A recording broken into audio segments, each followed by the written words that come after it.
দর্শক বন্ধুরা, শুরু করতে যাচ্ছি আজকের নতুন আরেকটি ভিডিও। আপনারা দেখতে পাচ্ছেন একটি ছেলে টিলার চালাচ্ছে।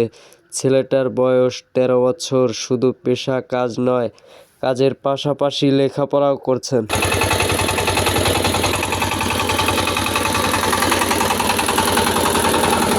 লেখাপড়ার ফাঁকে ফাঁকে সব কাজ শেখার দরকার। আমরা কৃষকের জমিতে গিয়ে দেখতে পেলাম সে টিলার চালাচ্ছে। তাকে জিজ্ঞাসা করতে সে বলল,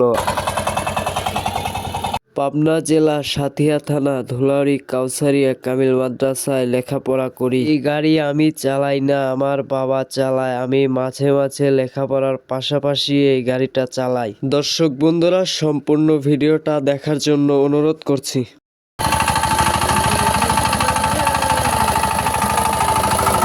দর্শক, এই ছিল আজকের আমাদের নতুন ভিডিওটি ভালো লাগলে চ্যানেলটি সাবস্ক্রাইব করবেন। ধন্যবাদ সবাইকে, ভালো থাকবেন।